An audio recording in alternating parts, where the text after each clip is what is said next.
마라라고 협상이라는 게 최종적인 하나의 그 관문이지 않겠습니까? 아마 제2의 프라자 합의를 생각하는 것 같아요.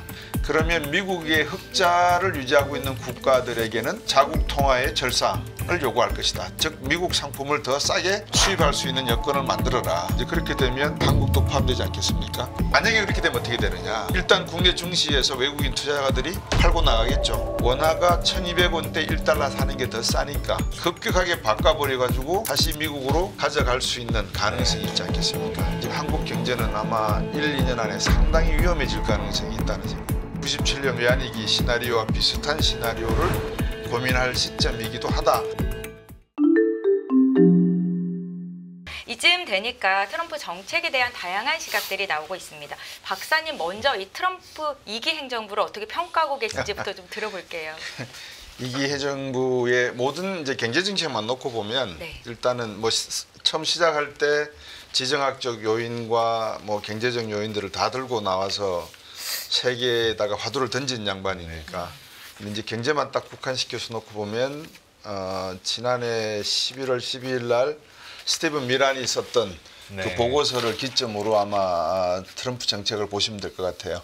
그러니까 앞으로 어떤 일이 일어날지에 대해서 관세 이야기를 했고 이제 향후에 마라라고 협상을 가져갈 건데 그 과정에서 이제 어떤 일이 일어날지는 모르겠습니다. 많은 분들이 무역 정책 이야기만 했고 환율 이야기, 금융 이야기는 생각을 못했지 않냐 그러는데 아마 제가 볼 때는 무역 정책 이야기를 하면 당연히 나중에 환율 이야기로 나올 거라고 생각을 하고 이 부분을 건드린 것 같아서 전략적인 측면에서 좀 더 평점을 주자고 하면 매우 세밀하게 전략을 준비해서 들어온 것 같기도 하고 미국이요? 미국이 트럼프 대통령이 또 어떤 의미에서 보면 주먹구구식으로 들어와서 한 사람의 견해에 너무 집중하는 여러 사람들의 브레인스토밍을 하지 않고 스티븐 미란의 그다음에 나바로의 어떤 의견만을 듣고 온 것처럼 그렇게 비춰지기도 할 것 같습니다. 예, 그리고 지금 이제 향후에 이제 관세 쪽에서 시장이 주목하는 거는 미국과 중국의 관세 전쟁인데 지금 뭐 양국 간 100% 넘게 관세 부과하니까 사실상의 뭐 교역 단절을 선언한 거나 다름이 없고 이제 이번 주부터 뭐 실무진 협상이 진행이 될 거다라는 게 중국 쪽에서 나왔잖아요. 뭐 또 이제 출발점은 좀 어떻게 보고 계세요? 좀 잘 스타트를 끊을 걸로 보십니까? 아니면은 처음부터 되게 교착 상태가 심할 걸로 보세요? 교착 상태가 일어나겠습니까? 이제 근데 어떻게 누가 명분을 주고 누가 명분을 받는가의 이야기인 것 같아요. 시진핑 주석은 계속해서 난 전화한 적도 없고 만나고자 한 적도 없고 답답한 쪽은 저쪽이니까 이제 그 이야기는 2016년 트럼프 정부 1기 때 이미 중국은 트럼프 대통령이 대중국의 어떤 경제적인 전략이나 이런 측면에서 내용을 경험해 봤기 때문에 2024년 11월 달에 2기 정부가 출범하면 중국 정부의 어떤 임팩트가 가해질지 예상을 했지 않나 싶고요. 거기에 따른 여러 가지 대응 전략을 나름대로 강구를 했을 것 같아요. 그러니까 답답한 게 없다는 것이고 그렇죠. 중국 정부 입장에서는 뭐 우리야 뭐 국공 합작 때 경험해 봤지만 뭐 다 뭐 수억 명 굶어 죽어도 우린 상관없어 뭐 이런 식으로 나가버리면 미국에야 뭐 할 말은 없으니까. 근데 이제 미국 입장에서는 답답하게 보일 수도 있는 것 같은데 글쎄요, 수입 대체나 여러 가지 그 제조업 강국을 만들겠다라고 하는 게 허상임에 드러났으니까 그 점에서는 미국 트럼프 대통령은 조금 명분 찾기가 힘들지 않겠는가. 그래서 곧바로 아마 환율 쪽으로 가져갈 가능성이 있고 그 환율의 최종 목표는 미국 달러와의 규칙통화 위상이 21세기에도 계속돼야 된다라고 하는 미국의 이해관계에 있으니까 그 점에 아마 포커스를 둘 것 같습니다. 제조업 강국으로 만드는 게 허상으로 드러났다라는 말씀을 하셨는데요. 트럼프 대통령이 중국과 교역을 하지 않는다고 해서 우리는 잃을 것이 없다라고 큰 소리를 또 쳤습니다. 이게 과연 박사님의 생각이 좀 어떠세요? 그런가요? 잃을 것은 없지만 아마 정권은 내놓아야 될 가능성은 있겠죠. 뭐 이번 임기를 못 마친다는 말씀이 아니고 차기 임기 때는 아마 공화당 쪽에서 정권을 가져가기가 힘들지 않겠는가. 왜냐 그러면 뭐 중국하고 싸운 데 있어서 관세 정책의 모든 여파는 미국 소비자들이 오롯이 받아들여야 되는 것이기 때문에 그렇게 되면 이제 물가는 올라갈 것이고 실질 소득이 감소할 것이고 제조업 강국을 말했지만 이민 정책을 보면은 제조업 강국으로 갈 수 있는 노동력을 확보하기란 불가능하고 네.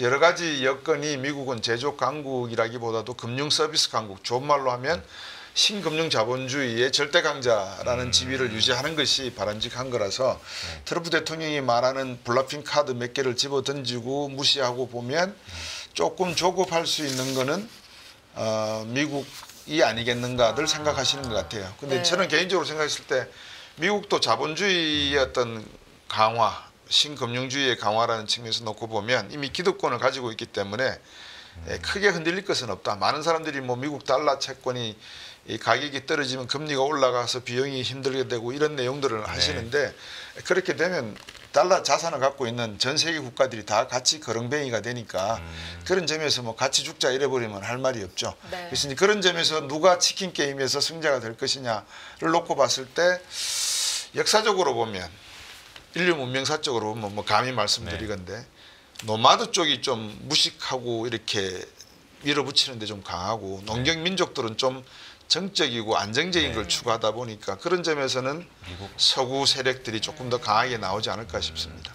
예. 금융 자본주의 이런 측면 서구 세력들이 계속 우위를 점한다라는 거 이제 뭐 저희가 이제 다 네. 이해를 했고 소장님께서 보시기에 그 리쇼링이 미국 성공할 것 같아요. 그러니까 저희가 항상 관세 발표 이야기할 때 관세는 미국 제조업부 더 나아가 리쇼링을 위한 뭐 협상의 도구다, 수단이다 이렇게 이야기하는데 그게 과연 미국 리쇼링이 가능하다라고 보세요? 그러니까 리쇼어링은 제조업을 부활시킨다는 말이잖아요. 그 트럼프 대통령이 리쇼어링을 이야기하는 거는 저는 그 블러핑 카드라고 보기 때문에 왜냐하면 이미 70년대 중반부터 80년대 중반까지 네.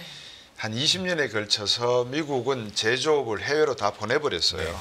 그래서 우리가 그거를 전문 천체 물리학 용어로 암흑물질이라고 부릅니다. 암흑물질. 예, 미국 GDP에는 잡히지 않지만 미국 GNP는 잡히죠. 아 그러네요. 예, 그래서 미국은 이미 많은 제조업을 환경 친화적이지 못한 제조업, 노동 규약적인 제조업 이런 것들은 인도나 뭐 말레이시아 뭐 이런 쪽으로 다 보내버렸기 때문에 그런 다국적 기업을 운영하고 있는 미국으로서는 미국 GDP에는 잡히지 않지만 미국 GNP에는 잡히고 있는 이 제조업만 하더라도 이미 세계의 주요 생화학 또는 뭐 비료공업, 제조업의 상당 부분을 차지하니까 저는 뭐 이런 리쇼어링 이야기는 그냥 경제학자들이나 다른 분들이 자칫 잘못하면 많은 시청자분들이나 독자분들을 왜곡시킬, 호도시킬 수 있는 그런 용어인 것 같아요.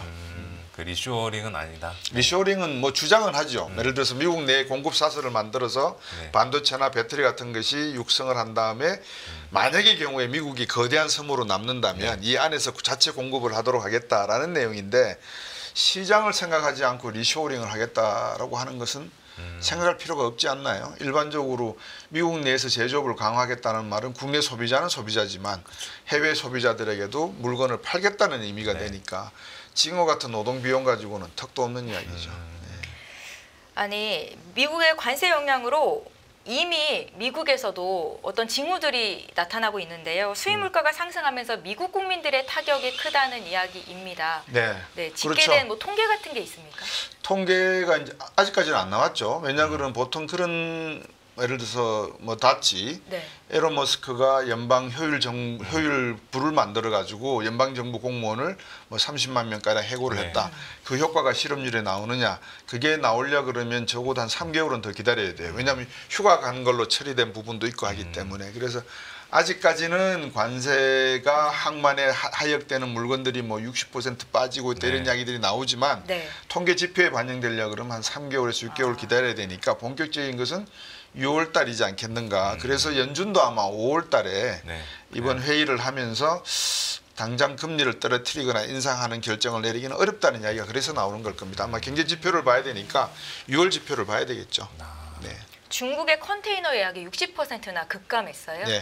이거는 좀 어떻게 경제 영향이 이게 있는 겁니까? 어떻게 보면은 저희가 그 2021년도 그 당시 때 겪었던 공급망, 그렇죠. 이 공급망 쇼크랑도 좀 비슷한 것 같고, 이 약간 시장에선 주식시장이나 금융시장에서나 이 부분을 조금 간과 평가절하고 있는 것 같다는 느낌을 저는 개인적으로 지울 수가 없거든요. 근데 항상 그 같은 면을 봐야 되겠죠. 그래서 미국이라는 것을 거울에 딱 비추면 반대쪽에는 중국이라는 게 있거든요. 네. 그러니까 미국의 하역률이 60% 감소했다. 그럼 중국은 그만큼 제조업의 판매량과 노동 고용의 량이 줄어들었다라고 봐야 되겠죠. 그러니까 중국 같은 경우에 한 1,000만 명 정도가 2,000에서 3,000만 명인데 정확하게 그 사이에 미국 수출 관련된 업종에 종사하고 있는 고용인들이 있다고 하는데 만약에 미국의 하역 선적물이 60% 정도 줄었다라는 말은 그만큼 중국에서 제조해서 수출로 내보내고 있는 양이 줄었다는 의미가 되니까 중국도 어렵다.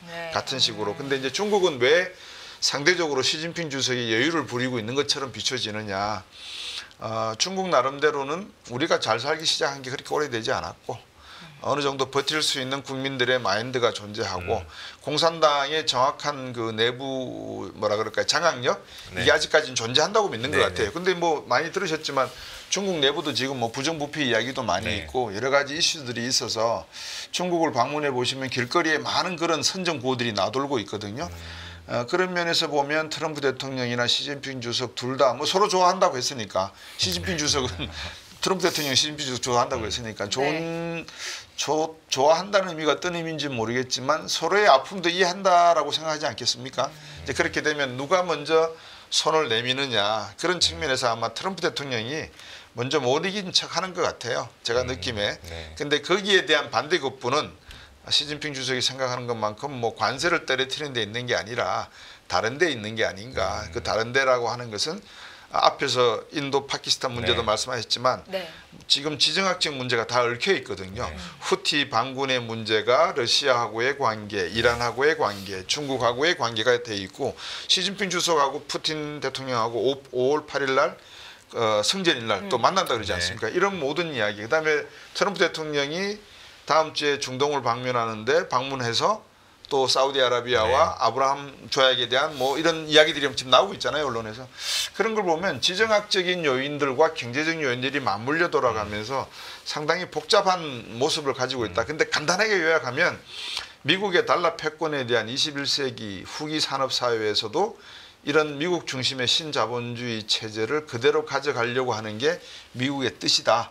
과학과 기술도 어느 정도 하나의 수단이고 툴이니까 여기에 대한 보안이나 정보의 어떤 시큐리티를 강화하는 가운데에 지적재산권 같은 것을 중국에 대한 경제의 한 부분으로 관세가 툭 튀어나온 것이지 관세가 목적의 근본 궁극적인 목적은 아닌 것 같습니다. 그리고 지금 관세랑 또 지정학적인 측면에서 여러 가지 일들이 벌어지고 있다고 말씀하셨는데 그거 말고 이제 최근에 외환시장에서도 미묘한 판세 변화가 일어나고 있잖아요. 그 대만 달러가 제가 알기로 이거래일 동안 지난 월요일, 화요일 이거래일 동안 10% 정도 절상이 됐는데 환율이 이틀 동안에 10% 절상이면은 증시 입장에서는 거의 상한가 2번 맞은 걸로 저는 생각하고 있거든요. 왜 이렇게 갑자기 대만 달러가 초강세를 보인 거예요? 그거는 뭐 앞에서 설명을 조금 주신 것 같아요. 뭐 보험회사들이 해치를 하기 위해서 가지고 있던 자산의 일부를 뭐 팔기 시작을 했다라는 측면, 대만 중앙은행이 개입을 하지 않고 시장에 던져놔버렸다는 의견, 그 다음에 뭐 환율이 그렇게 급등한다는 것은 어떤 의미에서 보면 많은 그 미국의 무역 수지 흑자 측면에서 아마 세계 7위 정도 될 겁니다. 미국의 흑자 정도가 그 정도를 조정하겠다는 건데 저는 대만을 보면서 한국에 대한 시나리오를 한번 생각을 해봤어요. 오히려 그 뭐냐면 마라라고 협상이라는 게 최종적인 하나의 그 관문이지 않겠습니까? 장애물인데 남아 있는 건데 그게 뭐냐면 아마 1985년 있었던 제2의 프라자 합의를 생각하는 것 같아요. 그러면 미국의 흑자를 유지하고 있는 국가들에게는 자국 통화의 절상을 요구할 것이다. 즉 미국 상품을 더 싸게 수입할 수 있는 여건을 만들어라 라고 이야기하는 것 같은데 이제 그렇게 되면 한국도 포함되지 않겠습니까? 원화 절상. 원화 절상 요구가 있겠죠. 그러면 제가 그래서 이제 그 출제자의 출제 의도를 제대로 파악하고 관세 협상을 나가라 그런 말씀을 몇 번 드렸어요. 그러니까 원화 절상의 그 목적이 있으니 미국 달러 기축 통화를 지키기 위한 100년 만기 채권 0% 이자율을 사고 아울러 원화의 절상 부분도 어느 정도 양보하는 또는 의도를 어느 정도 절상하는 것이 바람직하냐를 의도를 알고 우리가 막아야 될 부분을 찾는 게 우리의 전략적인 부분이거든요. 근데 그 부분은 거의 다 무시되고 있는 거 무시된다 모르죠. 뭐 물밑에서 토론이 되고 있는지 모르겠는데 만약에 그렇게 되면 어떻게 되느냐. 그게 이제 문제죠. 일단 국내 증시에서 외국인 투자가들이 팔고 나가겠죠. 뭐 안 그래도 지금 팔 만큼 많이 판 것 같은데 또 팔고 나갈 수도 있다라는. 왜냐 그러면 1달러에 1,300원, 1,200원으로 간다 그러면 지금 기다렸다가 안 팔고 기다렸다가 주식이 올라가고 난 다음에 또는 안정이 되고 난 다음에 팔면은 네. 원화가 1,200원대 1달러 사는 게 더 싸니까 급격하게 바꿔버려 가지고 다시 미국으로 가져갈 수 있는 가능성이 있지 않겠습니까? 이제 그게 전략적으로 이루어진다 그러면 한국 경제는 아마 1, 2년 안에 상당히 위험해질 가능성이 있다는 생각이 들어요. 저희가 통상 이제 원화 강세는 자국 경제가 좀 강해서 강세고 이런 그렇죠. 식으로 해석하는데 이번에 원화 강세는 다른 색깔이라는 말씀이시죠? 1985년 일본 같은 경우 보시면 알죠. 독일과 일본이 45% 절상하기로 합의해주고 그 다음에 잃어버린 3년을 그대로 두들겨 맞았지 않습니까? 그러니까 우리 방금 말씀한 우리 원화가 강세됐으니까 우리 경제가 단단하네, 인정이 됐네라고 생각한다는 것은 큰 착각이죠. 오히려 이제 그렇게 되면 금리 차가 존재할 것이고 네. 그러면 그 금리 차를 이용해서 환율이 더 낮아진 원화의 가치로 바꿔버리니까 더 많은 달러를 바꿔가지고 나갈 수가 있겠죠. 그렇게 되면 1,200원 하던 게 1,300원이 된다 하더라도 지금보다 100원은 더 싸게 달러를 바꿀 수가 있으니까 네. 어떤 의미에서 보면 치고 빠지고 할 수 있는 기회가 만들어지지 않겠는가 하는 생각이 드는 거죠. 그리고 이거 그냥 개인적으로 약간 근시안적인 질문이긴 한데 네. 이렇게 제2의 플라자 합의식으로 워낙 강세되면은 저희가 단기적으로 기대해 볼 수 있는 거는 일본이 그 전에 잃어버린 10년을 막기 전에 네. 몇 년 버블 경제가 있었잖아요. 우리나라도 약간 그럴 가능성이 있을까요? 워낙 강세로 인해서? 워낙 강세가 일어나면 일단 우리나라는 수출해서 먹고 사는 나라잖아요. 그러면 수출 채산성이 상당히 악화되겠죠. 경제가 좋으면은 내수가 좋으면은 수입해서 들어와서 싼 가격으로 수입해 와서 내수를 어느 정도 돌릴 수가 있지만 경제가 워낙 지금 안 좋은 상태에서 내수는 기대할 수가 없고 수출 채산성으로 먹고 살아야 되는데 이게 1,200원으로 떨어진다 그러면 200원에 지금 마이너스가 생겨버리잖아요. 더군다나 수출하는 기업들은 대기업이지 중소기업은 아닙니다. 그렇죠. 그러면 대기업의 한 100만 정도 고용이 돼 있다고 가정을 하면 삼성, 현대, LG, 뭐 하나 정도 해서 25만 정도 고용하고 있다고 하면 4인 가족 기준이면 100만 명 아닙니까? 네네. 뭐 넉넉하게 봐서 한 500만 명 정도는 대기업에 연동돼 있는데 이들이 지금 대한민국을 그래도 버티고 있는 거거든요. 근데 수출 채산성이 나빠지기 시작한다. 힘들어지죠. 더군다나 지금 부동산 시장에 묶여 있는 그림자 금융 부분이 또 엄청나지 않습니까? 그래서 이제 이런 것들이 금융 시장으로 옮겨 붙게 되면 대한민국은 97년 외환위기 시나리오와 비슷한 시나리오를 고민할 시점이기도 하다라는 생각이 드는 거죠. 참 아이러니한 부분이 예전에 외환위기는 그 아시아 통화 약세에서 비롯됐는데 이번에 그 가능성이 강세에서 비롯될 수 있다라는 게 참 많은 것에 그렇죠.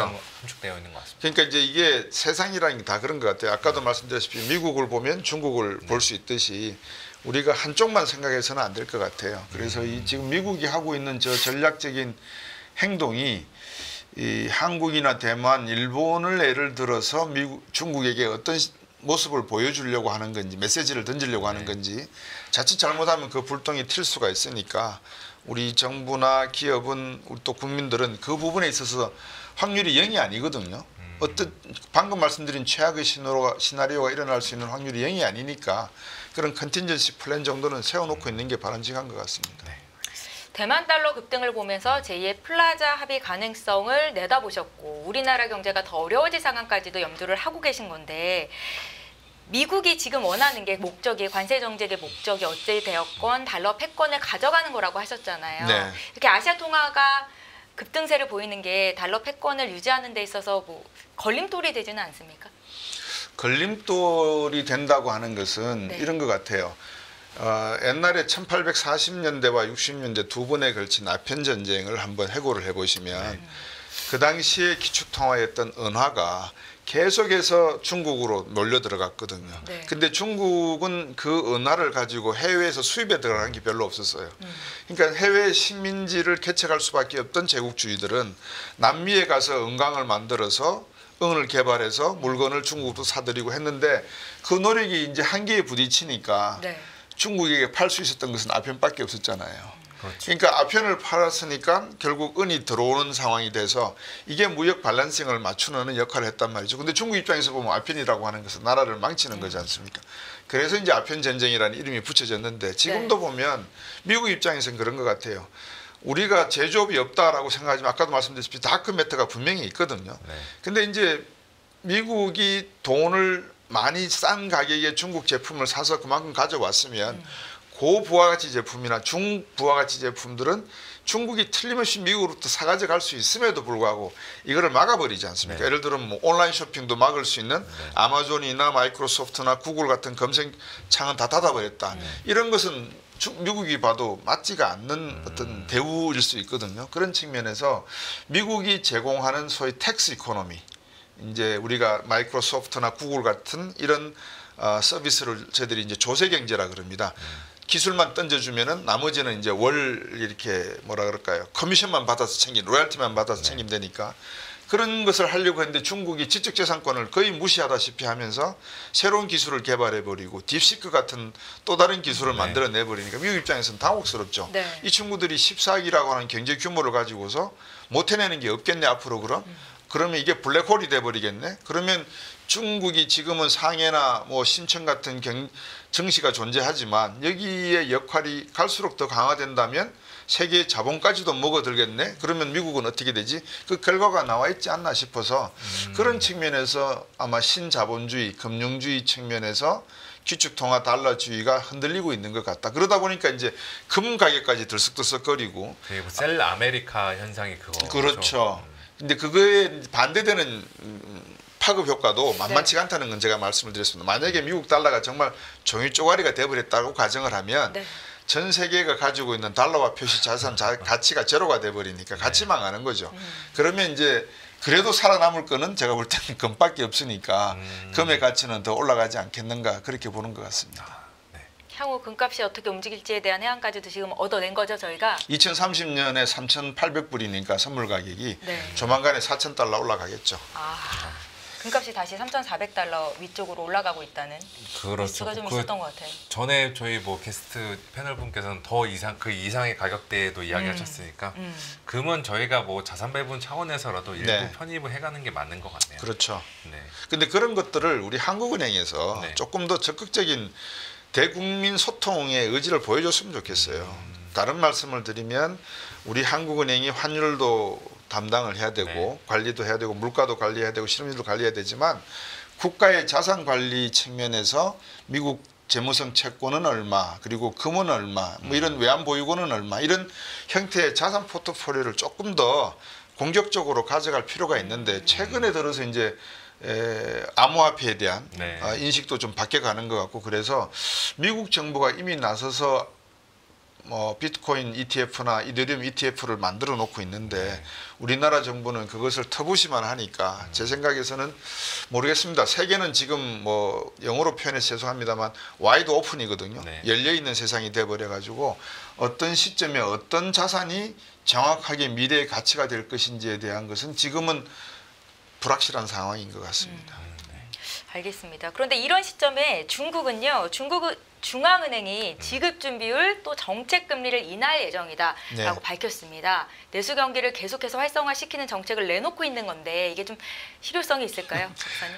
한 109, 이제 금리를 인하한다는 말은 돈을 풀겠다는 네. 이제 의미가 되는데 유동성을 공급하겠다. 다른 말로 하면 내수를 살려보겠다. 네. 그럼 어느 정도 내수 규모는 당초에 지난해 아마 양중인가요? 그때 발표한 게 2,000조 원 정도 풀겠다 그랬는데 실현된 게 거의 없어요. 근데 조금씩 하는데 지금 한 193조 원 풀겠다는 거거든요. 네. 193조 원 풀겠다는 건데 중국 인민들이 돈을 풀면 은행 가서 돈을 빌려야 될 거 아닙니까? 네. 빌리지를 않아요. 왜냐하면 이미 자기 호주머니에 돈이 엄청 많아요.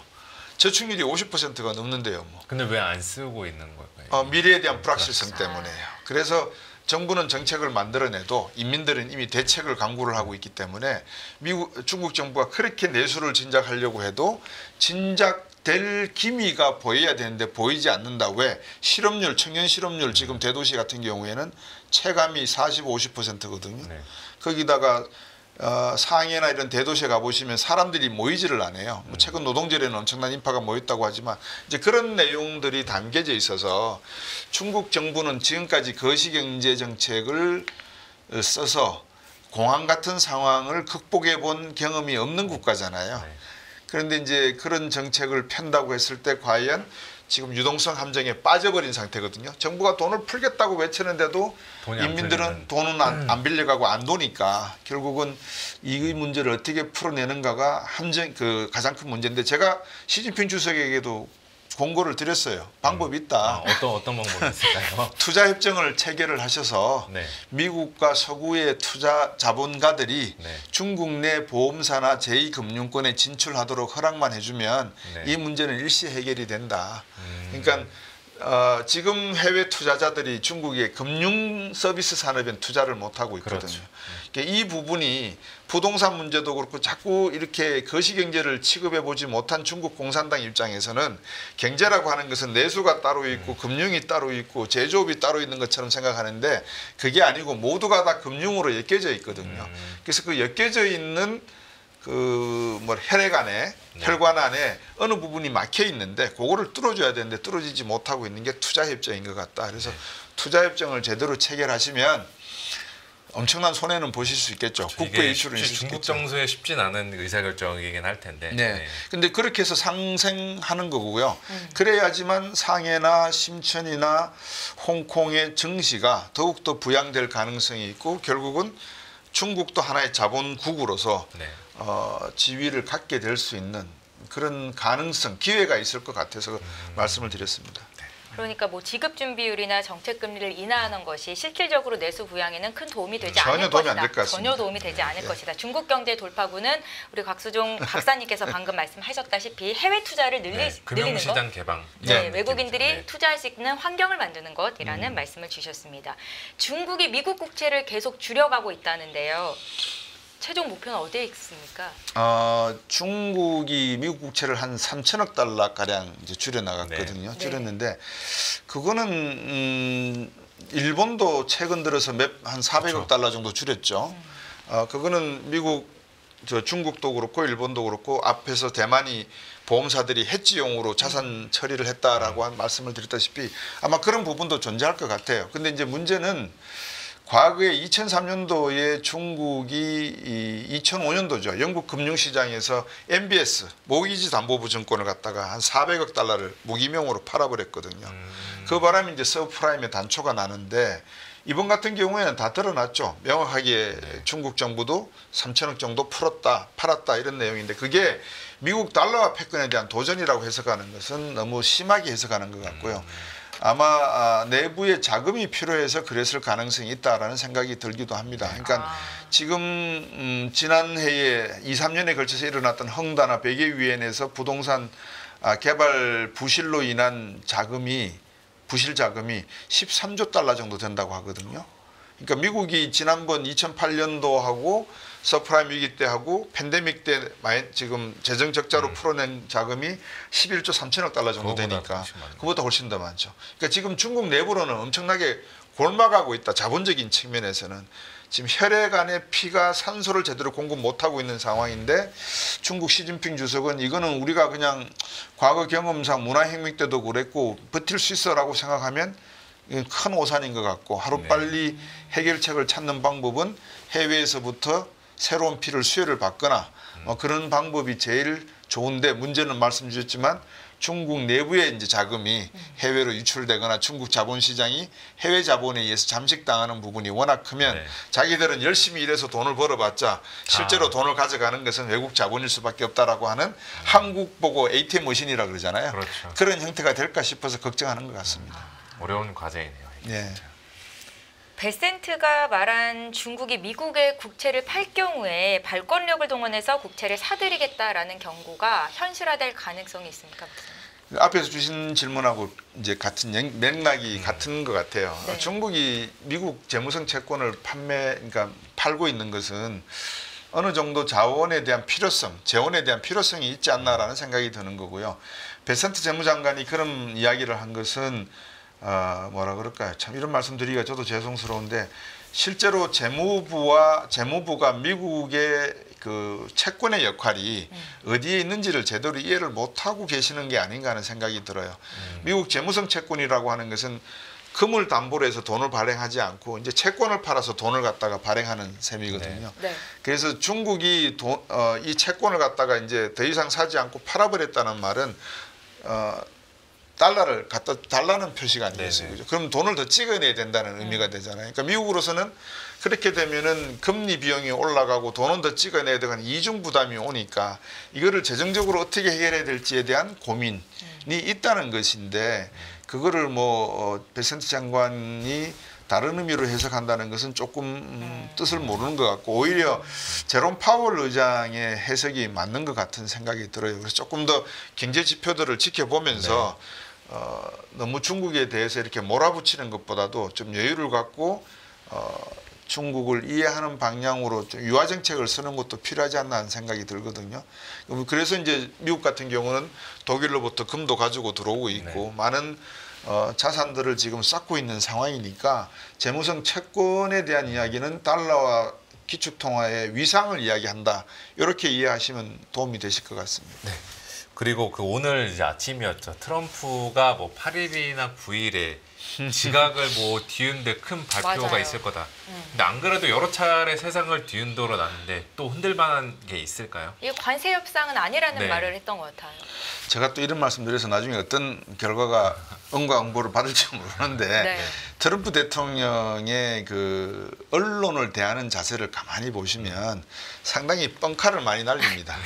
그러니까 우리나라 언론이 너무 민감하게 지금 막 받아들이시는 것 같은데 제 생각은 그냥 별반 큰 이야기 나오지 않을 것 같아요. 사실 뭐 중동 지역 가가지고 중동 평화를 이야기한다 그러는데 이미 유가는 상당히 내리고 있거든요. 사우디아라비아가 정상 결정해서 그렇다고 해서 또 뭐 이란의 뭐 핵시설을 더 이상 뭐 파기하지 않고 용인하게 놔두겠다 이런 발표도 안 나올 거 아니겠습니까? 그러면 8월 9일 날 뭐 별로 나올 것도 없을 것 같아요. 제가 볼 때는. 근데 뭐를 내겠다고 하는 건지는 모르겠지만 언론을 상대로 해서 그동안에 트럼프 대통령의 이 언변이 가져왔던 하나의 출입이지 않나 저는 그렇게만 보고 있습니다. 별로 그렇게 비중을 많이 두고 높게 두지는 않습니다. 네, 알겠습니다. 이제 우리나라로 돌아와서 우리나라도 협상을 하고 있는데요. 어떻게 대응을 해야 될지 우리나라 통화 절상을 요구하게 된다면 어떤 대응이 필요하겠습니까? 바로 그게 문제인 것 같아요. 우리나라가 통화 절상을 우리나라에게 요구한다 그러면 어떻게 해야 되나. 그리고 관세는 분명히 중요한 이슈는 아닌 것 같습니다. 그렇다 그러면 25% 이게 거의 뭐 상호 관세라고 하지만 보편 관세 택이 돼버렸잖아요. 대부분 국가들에게 20%가 넘는 관세를 다 매겨버리니까 그게 이제 상호 관세라는 측면보다도 보편 관세라는 측면이고 두 번째는 그 한국이 가지고 있는 그 미국에 대한 투자 이 부분에 있어서는 다른 어느 나라보다도 선도적으로 지금 투자를 진행하고 있는 상황이고 뭐 현대자동차도 30조를 투자하겠다 발표를 해버렸고 삼성도 조만간에 발표한다는 이야기를 하고 있고 한화는 뭐 조선업에 있어서 협력을 하겠다 그러고 LNG 개발에 있어서 알래스카 개발에도 우리가 뛰어들겠다는 이야기. 그래서 그런 내용들은 다 어느 정도 참작이 되고 있는 게 아니겠는가. 그러면 우리에게는 그런 관세적인 부분보다는 방금 말씀 주신 환율 부분에 조금 더 방점이 찍힐 것 같아요. 근데 우리가 먼저 손들고 우리가 지금 해드릴게요 약간 이렇게 나눠. 그렇게 하다가는 큰일 나겠죠. 그래서 어느 정도 무엇을 원하느냐. 우리는 한 20% 정도 절상을 할 수가 있는 것 같은데 당신들이 45% 원한다면 이거는 불가능하다.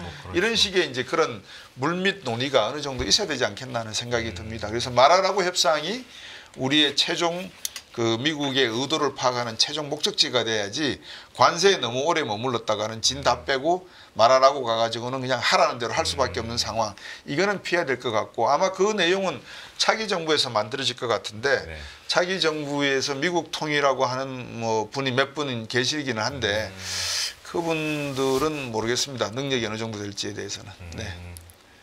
알겠습니다. 우리 박사님이 좀 가셔야 될 것 같아요. 저요? 전 영어를 못합니다.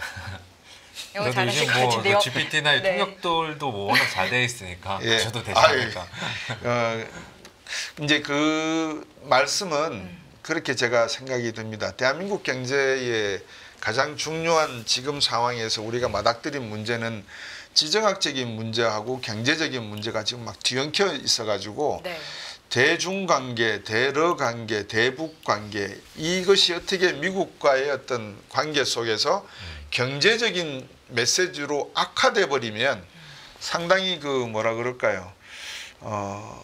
어려운 환경에 처할 수도 있다라고 하는 이제 그 점이 우리 대한민국에게는 상당히 어려운 점인데 차기 정부에 훌륭한 분들이 많이 들어가실 걸로 생각이 되니까 그분들을 믿고 맡기고 단지 이제 기업과 개인들은 또 자산이나 자기의 그 뭐라 그럴까요?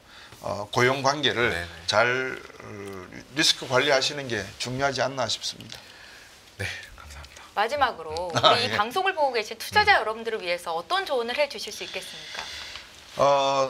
저는 늘 말씀을 드리는데 네. 저는 숏 트레이더는 아닙니다. 예를 들어서 그러니까 단기적인 어떤 투자를 하시라는 말씀을 드리지를 않고 네. 그다음에 우리나라 상황이 지금 말씀드린 대로 그렇게 녹록지 않기 때문에 향후 한 2, 3년간은 우리나라 시장보다는 미국 시장을 제가 많이 강조를 해드렸고요. 그다음에 주식보다는 그래도 금이라는 이런 실물 자산에다가 더 많은 방점을 맞춰드렸고 그다음에 앞으로 어떤 불확실성이 일어날 줄 모르니까 현금을 어느 정도 보유하시는 게 좋을 것 같다. 그래서 그 순서를 매기면 현금, 금과 은, 주식, 채권 이런 식으로 제가 말씀을 드렸거든요. 네. 거기서 말씀드린 주식과 채권은 우리나라 주식과 채권이 아니고 미국의 주식과 채권이었다라고 이해해 주시면 될 것 같습니다. 매일 돈을 쓰는데 그 가치는 누가 정할까요? 정답은 슈퍼달러 슈퍼리치에 있습니다. 복잡한 공식은 빼고 투자 타이밍을 잡는 환율의 핵심만 담았습니다. 빠르게 변화하는 금융시장, 그 중심엔 언제나 환율이 있습니다. 오늘부터 환율과 썸 타볼까요?